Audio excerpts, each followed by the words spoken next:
So past, present and future therapeutic innovations in osteoporosis. To start with, this is the most pertinent question of the day, isn't it? So I got my first note yesterday and it's in my pocket. This is a picture I took when I came here when I was preparing the presentation. So, the most valuable commodity, cash.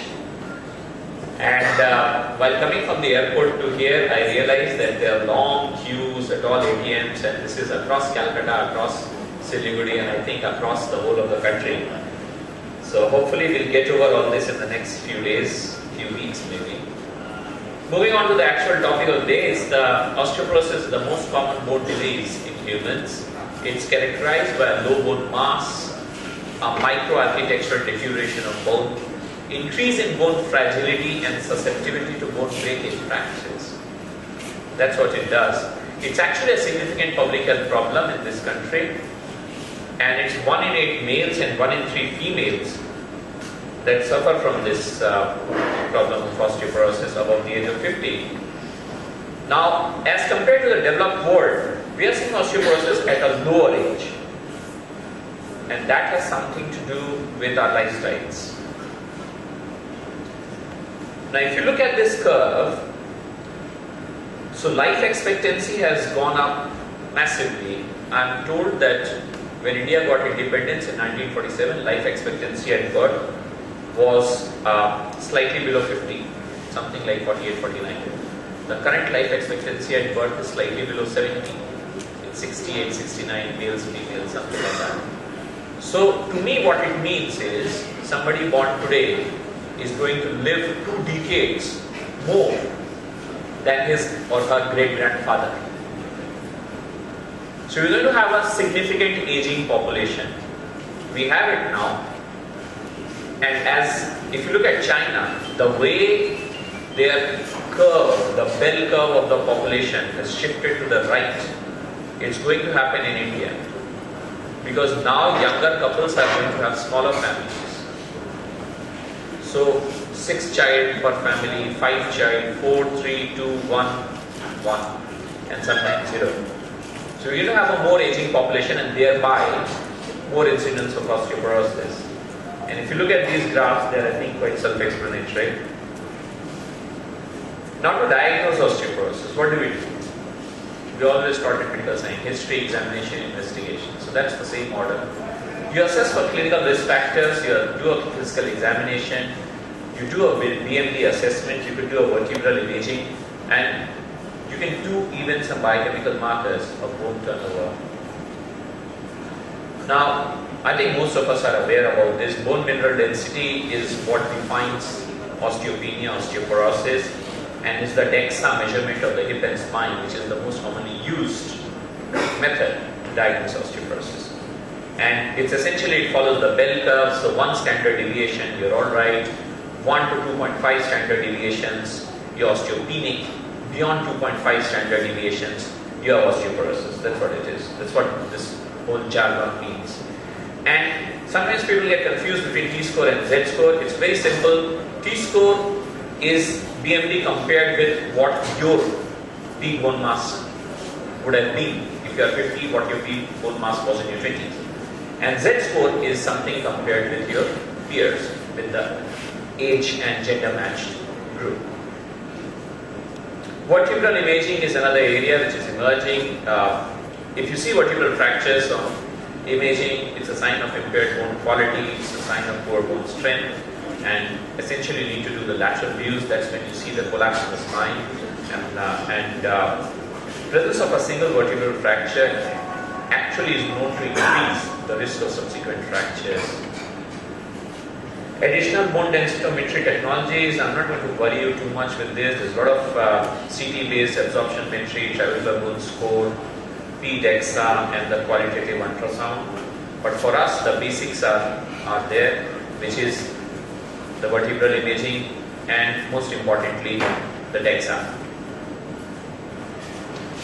Now coming on to the management of osteoporosis, we have some general recommendations and some specific therapeutic recommendations. So in general recommendations, everybody needs to have an adequate daily intake of calcium and vitamin D. The Institute of Medicine has recommended certain doses. It's 1000 mg per day of calcium to men between 50 and 70.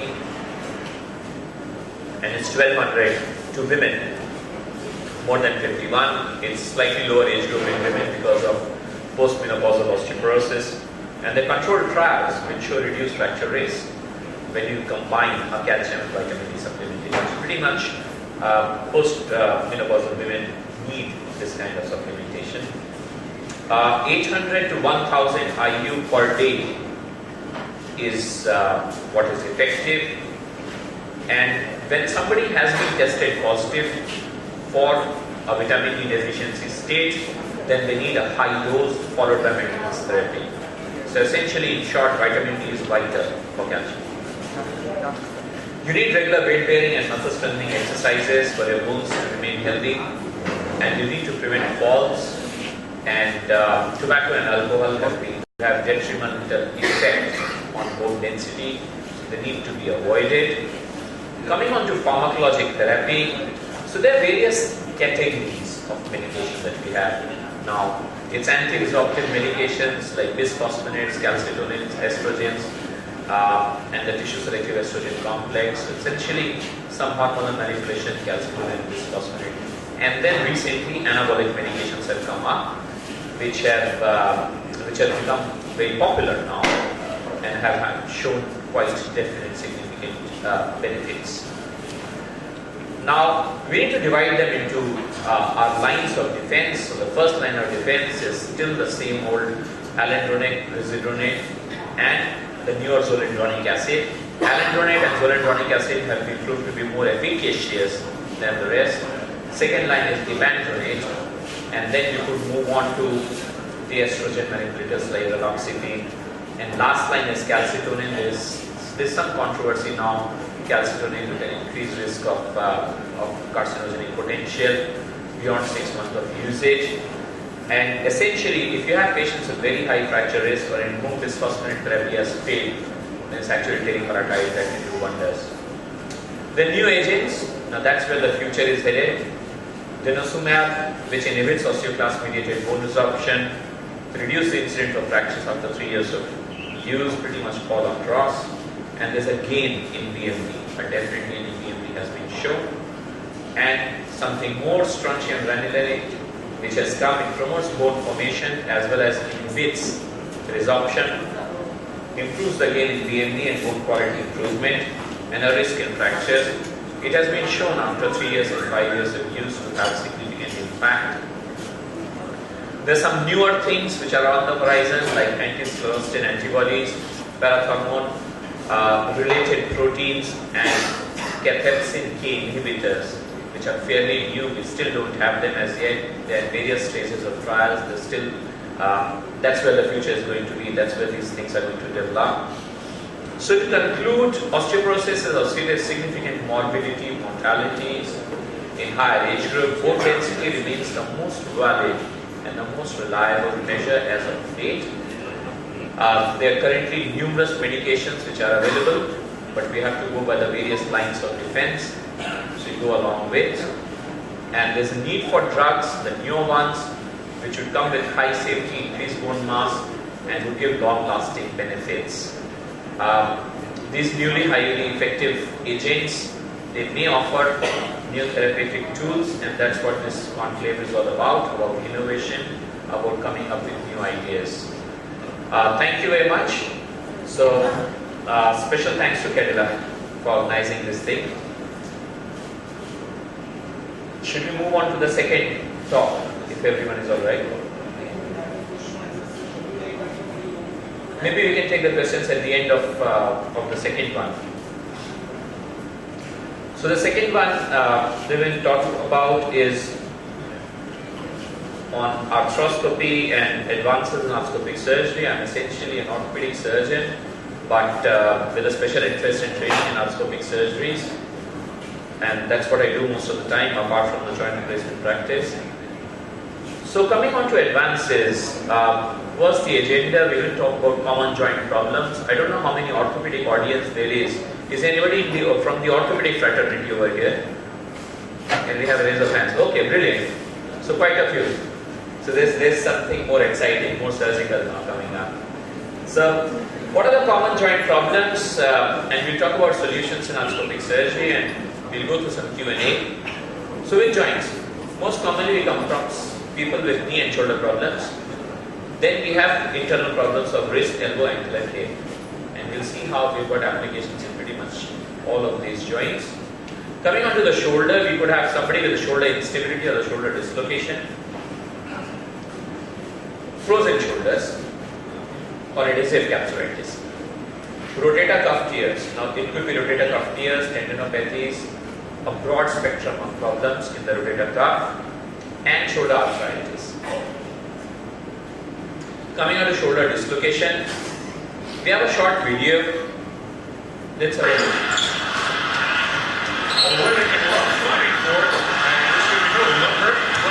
Yes, his shoulder popped out. Yeah, he ran right past. So right to the long guy. His shoulder popped out. So a big moment here as Kevin Love's shoulder popped out as he was battling with a limp, and he raced right to the locker room. So a big moment in the Cavaliers' playoff story as Kevin Love knew this right away. So somebody just pulled and the shoulder popped out. That's it. And it's so obvious, so something that's it's so easy to pick that even the commentator of this match knew that the shoulder had popped out. I remember there's a cricketer, Ramesh Raja. He didn't have a proper treatment for his shoulder instability, and this was several years ago.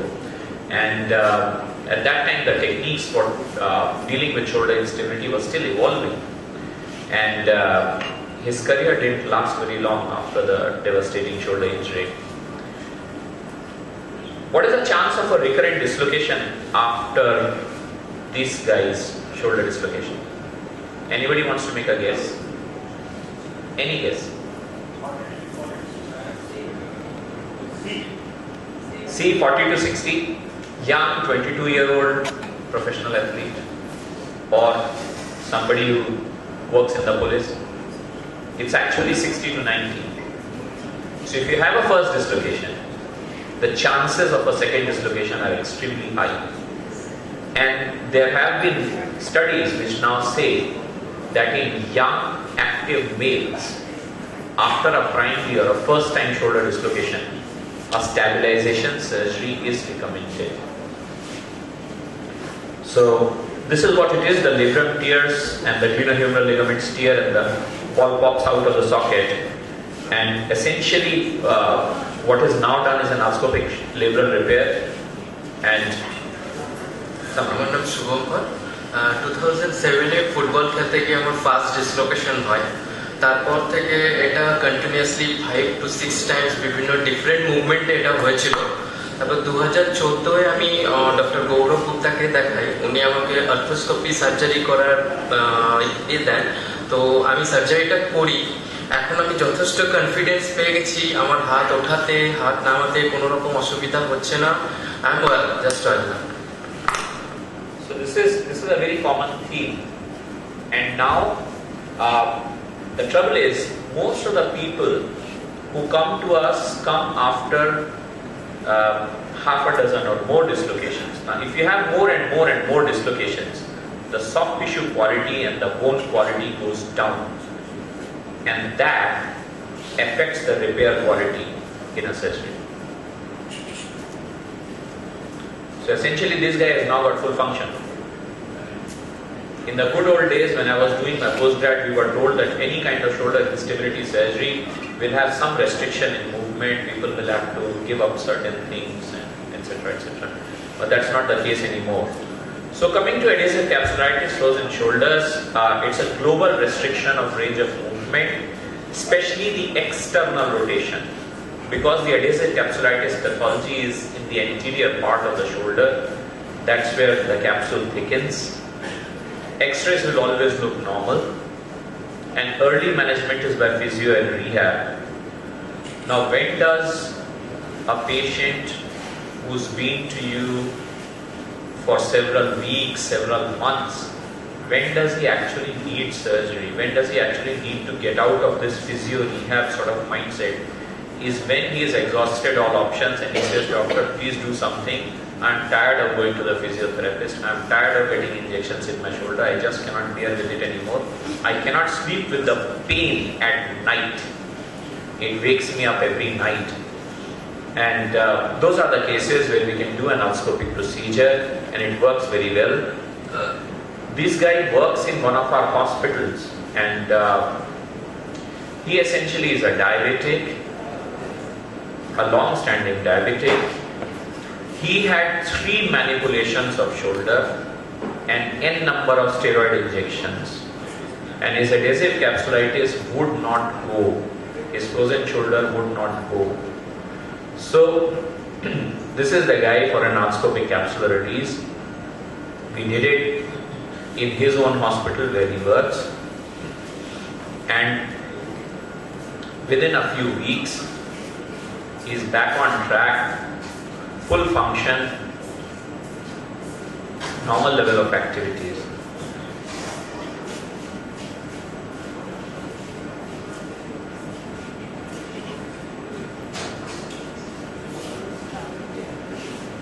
Coming on to cuff tears, now they are not as uncommon as is thought.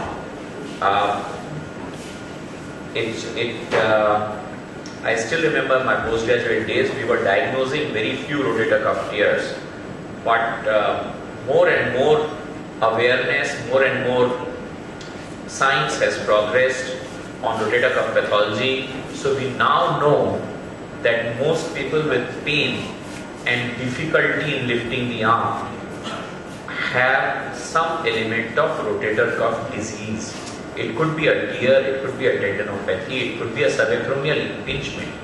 It's all part of the rotator cuff disease spectrum that more and more people with pain and difficulty lifting the arm would have. And history of injury may be there, may not be there. You may have a rotator cuff tear without a definite injury. And people without a definite injury of, a history of injury will have degenerative etiology, and the X-rays will always look normal in rotator cuff. It's frequently missed as frozen shoulder, and people are sent to physiotherapists, people are sent to get injections in the shoulder, which actually reduces the quality of the tendon when you go on to repair it. So you need to pick up the rotator cuffs, and the best way to do that is to do an MRI scan. Do it on a 1.5 Tesla machine, and you will pick up things in the rotator cuff. This is a classic example. This lady was walking her dog, and the dog suddenly pulled on the leash, and she had a cuff tear. And this is not a frozen shoulder, not a periarthritis.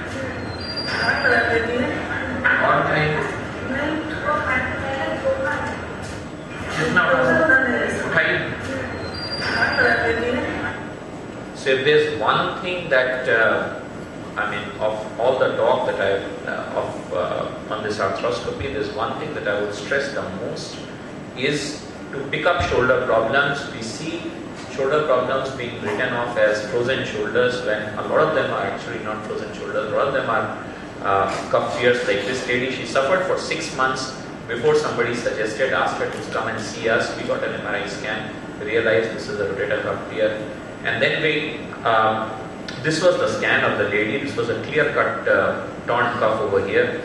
What do? We need to repair it, put it back to its place, and we put in suture anchors and then stick the cuff down onto the greater tuberosity where it has come out from.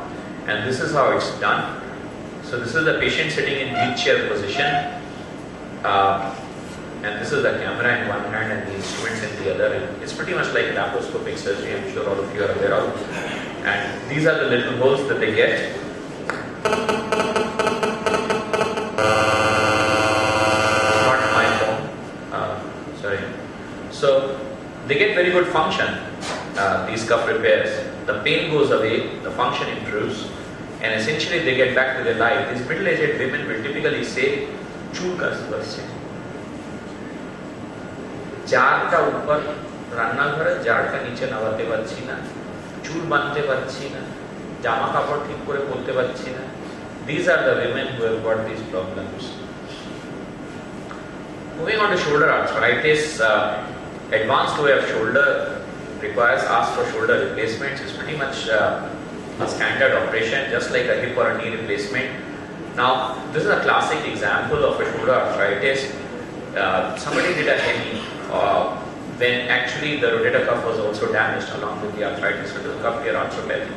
Somebody did a hemi and the hemi has subluxed upwards, as you can see on this picture. So what happens is the patient has got very poor function.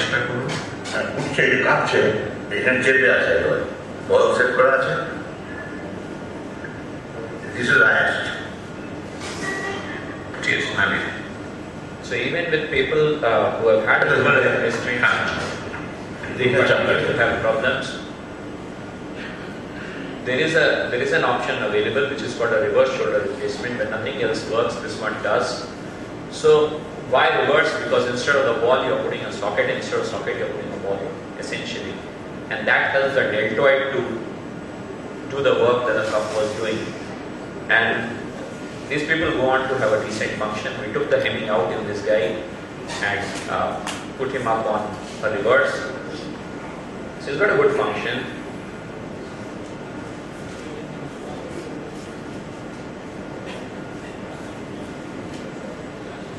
Fairly independent. Moving on to the knee joint, this is the inside of the knee joint. People come with pain, with internal injuries inside the knee joint, which could be meniscal injuries, which could be ligament injuries, cruciates, collaterals, etc.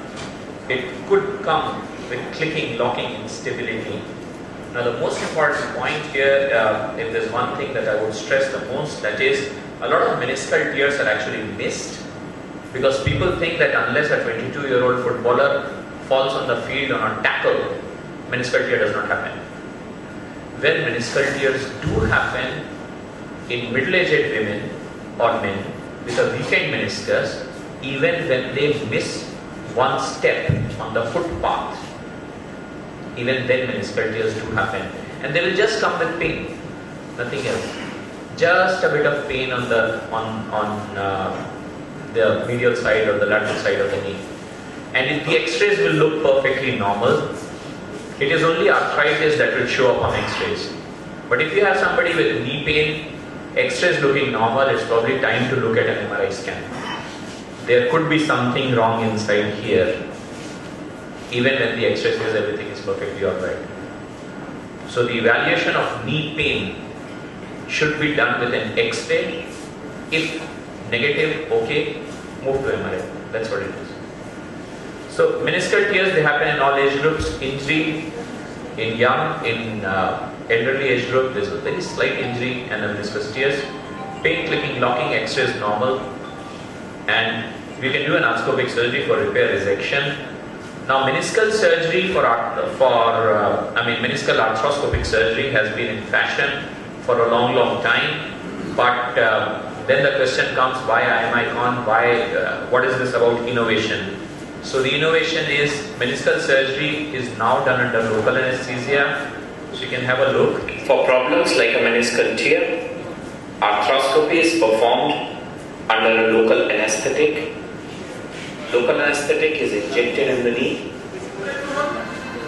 The patient is awake and can lift the leg up on a rope.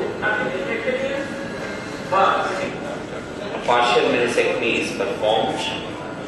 The patient gets off the table on her own and immediately starts walking after surgery.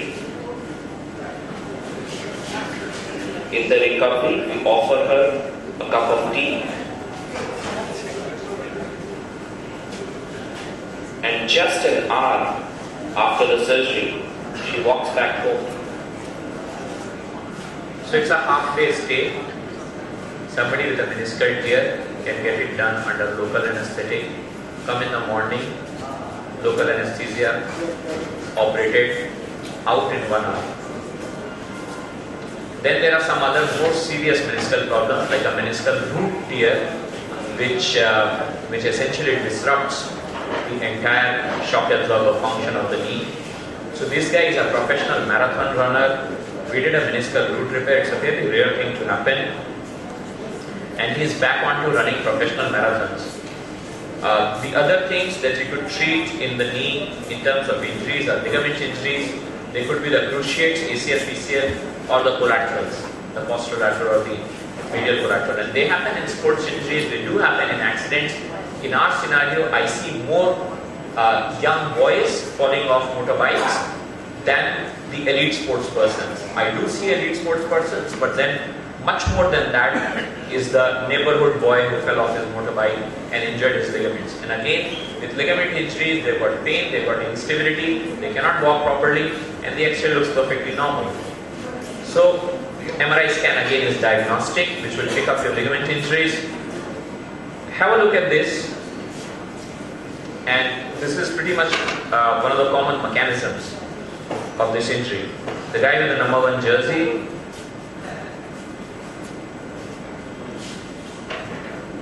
there's no audio in this. So a jump and a landing in the wrong way, rather.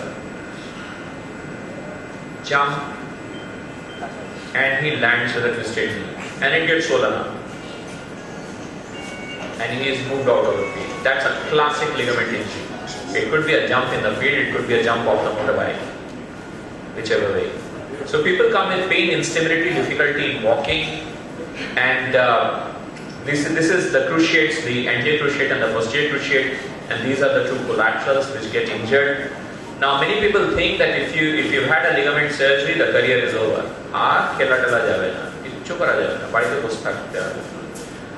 Now this guy is currently posted in Assam.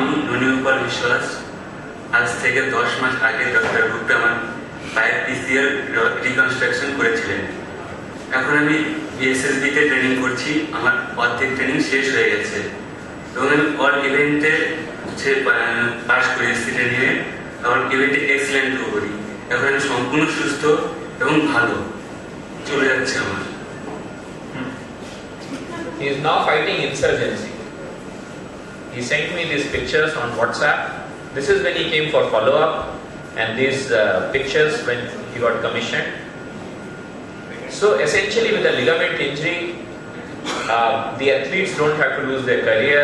The army persons or CRPF, BSF, SSB, whatever they are serving in, they can go back to their jobs. That's the fun of arthroscopic surgeries, where very little dissection, but then you get it spot on right. And we do some multi-ligament work, which is combined anterior posterior cruciates after failed surgeries. Now this guy had a combined injury with arterial injury, which was vein grafted in Afghanistan, where he had the injury. Then he came to Dubai with a compartment syndrome. They did a fasciotomy, so he came with an infected fasciotomy wound to us. Fairly useless looking leg, so we treated the infection, got the range of movement, then did a combined anterior posterior cruciate reconstruction. He's a cook, he's back to cooking, and the most interesting thing is this guy has gone back to Kandahar to the same job that he was doing at the Kandahar airport. So osteoarthritis of the knee, in the early stages we do conservative management, medicine, exercise, activity modification, viscosupplement. Advanced stages, moderate arthritis, you could do a partial, but in advanced arthritis, it's more prudent to do a total knee replacement. Just show you a couple of pictures. I think everybody here, the orthopedic as well as the non-orthopedic doctors, they're all aware of what a knee replacement is and how it works. This is an example of a significant osteoarthritis. Now, this has been managed with a PCL retaining knee replacement. In the good old days, we were taught that cruciate retaining knee replacements cannot be used in significant deformity. But that's actually not right. So this is a PCL retaining. So it's a PCL retaining knee replacement which has been done for this lady. Ankle arthritis is not that uncommon. Typically, people present with ankle pain after fractures or sprains, and it's the arthroscopic surgery which solves the problem. It's an example of ankle fusion. Now, this lady came to us from Bangladesh. She had had multiple surgeries for an ankle fracture, few infections here and there. By the time she came, it was like 2.5 years since her original injury. It's all arthritic. You can see the joint has completely collapsed. These are our scars. So what we do is She was in a lot of pain. What we do is anoscopic ankle fusion. So you put the scope inside, debride the joint, put in 2 screws percutaneous, and this is what it looks like. And 7-month post-op, she's back walking normally. So an open ankle fusion will very soon become a thing of the past, except for cases where there's significant deformity. If there is significant deformity, then yes, an open surgery is warranted.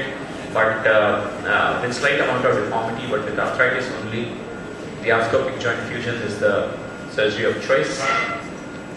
Wrist, again, we do get quite a lot of TFCC tears. Now, distal radius fractures, 22% are associated with TFCC injuries. A lot of these people later on develop ulnar sided wrist pain. So these are the people who have got TFCC tears, and again the diagnosis will not show up on X-rays. You need the MR scans to have a look at what is going on internally. This is a setup for a wrist arthroscopy to deal with TFCC tears. It needs stabilization of the tear margins, and if it's a fresh one, if it's an ulnar sided tear, then you try and repair it. It's a day case procedure again, and this is essentially our setup for a wrist arthroscopy. Use a very small 2.7 mm scope to put inside the wrist.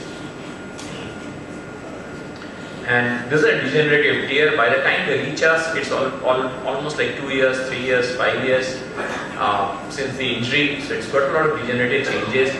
So we just debride the tear, but then the pain goes away. Sorry. আমার নাম ভগীরথ মাহালি। আমি আমার এই ডান হাতটা এইভাবে পড়ে যায়। এইভাবে পড়ে যাওয়ার পর দীর্ঘদিন ধরে এই ডাক্তার ওই ডাক্তার অনেক ডাক্তারই দেখায়, কিন্তু তখন কোনো ক্লিয়ার রিপোর্ট পায় না। ওটিসে এসে করে ডক্টর গৌরব গুপ্তা অর্থোপেডিক সার্জনের সঙ্গে যোগাযোগ করতে হবে। মাইক্রো সার্জারি হওয়ার পর 1.5-2 মাসের মাথায় প্রায় আমি 75% এখন ভালো আছি। So they can continue to improve up till about 3-4 months after surgery, and then they stabilize. It's a very good measure because it's something like half day, come in, get it done, go out. So elbow pain is usually caused by lateral epicondylitis. Loose bodies inside the elbow are not that uncommon. Synovitis, and we can offer a cure for mechanical symptoms without having to open up the elbow to do it. It's a setup for an elbow arthroscopy. Again, we've done some pioneering work in hip arthroscopy. In my postgraduate days, we used to only read about it in the books, but now it's a reality. It's growing 35% year on year across the globe, and there are more and more cases, more and more people where we find applications for an hip arthroscopy procedure. It's for pain, it's for removing loose bodies, for labral tears, and then hip replacement is obviously everybody knows about it. It's for arthritis. So now this patient came to us. He's a young guy. He had one attempt at taking the loose bodies out by an open surgery. You can see the scars. I got later slide. And all the loose bodies were in different parts of the hip, could not be taken out. And finally they were taken out just arthroscopic. And this is the old scar. These are the little holes that we made. Got the whole thing out. He's back onto normal walking just 1 week later. And in 3 months, he's on to running. Hip osteonecrosis or arthritis, everybody knows about this. The option is to do a hip replacement. I'm sure everyone is aware. There's nothing new to add on that. So to summarize, it's common internal joint problems that we deal with. It's shoulders, it's knees, and then the hip, ankle, elbow, wrist. People will come with pain, stiffness, instability sort of symptoms. Sometimes the symptoms may not be very, very direct, may not be very, very, may not be very discrete. Symptoms might be quite vague sometimes, and X-rays will look normal. So the best thing is to get an MRI scan on a 1.5 Tesla or a bigger machine, to clinch the diagnosis, find out what's happening with the cartilage, with the ligament, with the menisci, with the rotator cuff in the shoulder, and then arthroscopic surgeries can cure the internal joint problems. So the first step is to hold, is to know what exactly is going on. If daycare stay, low mobility, low risk, and fairly fast recovery. Surgeries are for advanced arthritis, and shoulder replacements are catching up, apart from the hip and knee, which we all know about. To make it very simple, repair work is mostly internal, it's arthroscopic, and what is irreparable can be replaced in case it's broken too far. But essentially, the quality of life needs to be restored. So people need to go back to the normal level of activity, to the normal level of mobility. So thank you very much. We've got a website, you can log into it, and there's plenty of information if somebody wants to read. And we are a group of 4 people across 4 different cities, and we put in that information together. And I would really like to thank all of you for giving us this time. And thank you, Kedla. Any questions? Anybody wants to ask something? Yes, sir. So, knee arthroscopy procedure is the local anesthesia, as you told, sir, as the local anesthesia is injected in the knee. Yes. So, how can the tourniquet be applied in the You don't apply a tourniquet. That's the fun part. Without tourniquet, how to control the bleeding in the joint? It may disturb the There are ways and means of doing it. The tricks. To name a few of those tricks. Your anesthetist has to be a very good friend to give you a low blood pressure. That's important. Cold saline. Very cold saline. That's important. Adrenaline in cold saline. Pause. Use of RF. Use of pump. Essentially, what I am doing when I am doing an arthroscopy under local anesthesia, essentially what I am doing is I am applying my knowledge and skill of shoulder arthroscopy onto the knee. Do you have a tourniquet in the shoulder? There you go.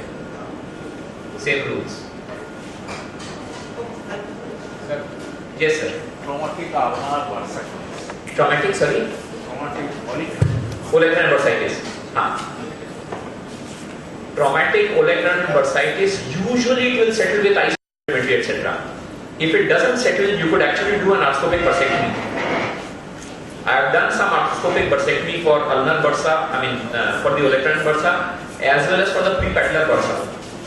So you put your scope inside the bursa and a shaver from the other side, and you just eat away all the lining of the bursa. That's it. So it is painless, but swelling is there. There is a sac. The swelling is there because there is a sac, and it's the same sac which you find in the subacromial bursa. What do you do when the subacromial bursa is not going away? Subacromial bursitis, subacromial impingement is causing pain and difficulty in lifting the arm. What do? You put the scope inside the bursa and you shave the bursa off, or clear it, burn it with RF, the radio frequency emitter, right? That's what you do in the shoulder. Same thing. Same thing you do in the elbow, same thing you do in the knee. That's it. Same rules apply.